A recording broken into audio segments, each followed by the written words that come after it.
ભારતીય માછીમારોની શ્રીલંકા દ્વારા ધરપકડનું મુખ્ય કારણ ઇમરજન્સી દરમિયાન થયેલો કરાર. ભારતના વિદેશ મંત્રાલયના પ્રવક્તા એસ જયશંકરે તાજેતરમાં જણાવ્યું કે શ્રીલંકા દ્વારા ભારતીય માછીમારોની ધરપકડનું મુખ્ય કારણ ઇમરજન્સી દરમિયાન થયેલું એક કરાર છે. તેમણે સ્પષ્ટ કર્યું કે ઇમરજન્સી દરમિયાન ભારત સરકારે શ્રીલંકા સાથે એવો કરાર કર્યો કે જેમાં કેટલાક સમુદ્રી વિસ્તારમાં ભારતીય માછીમારોના માછીમારીના હક ત્યજી દેવાયા હતા. આ નિર્ણય વિવાદ વિના અને સંસદમાં ચર્ચા કર્યા વિના લેવામાં આવ્યો હતો, જેના પરિણામે આજે પણ તમિલનાડુના માછીમારો પર અસર જોવા મળે છે. જયશંકરે જણાવ્યું કે જો તે સમયે સંસદ યોગ્ય રીતે કાર્યરત હોત તો આ પ્રકારનો કરાર મંજૂર થયો ન હોત. તેમણે ઉમેર્યું કે આજે પણ દર વર્ષે સેંકડો ભારતીય માછીમારો શ્રીલંકા દ્વારા ધરપકડ કરવામાં આવે છે. માત્ર 2024માં 528થી વધુ માછીમારો ધરપકડ લીધા હતા. આ મુદ્દે તમિલનાડુ સરકાર વારંવાર કેન્દ્ર સરકારને હસ્તક્ષેપ કરવા અને માછીમારોના જીવ અને જીવન જરૂરિયાતોની રક્ષા કરવા વિનંતી કરી છે.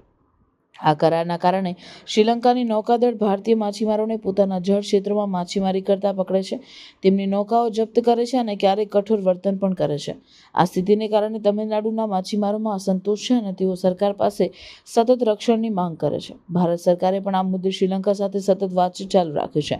જયશંકરે આ ઘટનાને ભારતની લોકશાહી માટે પણ ચિંતાજનક ગણાવી હતી અને જણાવ્યું હતું કે ઇમરજન્સી દરમિયાન લેવાયેલા આવા નિર્ણયો આજે પણ દેશના માછીમારો અને ખાસ કરીને તમિલનાડુના લોકો પર અસર કરે છે.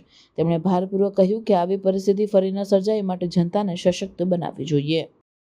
इमरजेंसी के समय में कभी कभी बड़े निर्णय लिए जाते थे बिना डिबेट के. ये मॉक पार्लियामेंट, उस समय इमरजेंसी पार्लियामेंट था. आजकल एक चर्चा हो रही है कि श्रीलंका में हमारे मछुआरे जाते हैं और उनको गिरफ्तार किया जाता है. आपको पता कारण क्यों? कारण है क्योंकि इमरजेंसी के टाइम पे श्रीलंका के साथ एक समझौता किया गया जिसमें मछुआरों का हक जो था पहले की कुछ वो श्रीलंका के पानी में फिशिंग करने का, वो हक जो है हम लोगों ने त्याग दिया था. अगर इमरजेंसी नहीं होता, अगर पार्लियामेंट उस समय का सचमुच जेन्युइन पार्लियामेंट होता, वहाँ डिबेट होती, मुझे नहीं पता कि ये अग्रीमेंट उस समय पार्लियामेंट उसको मानती या नहीं.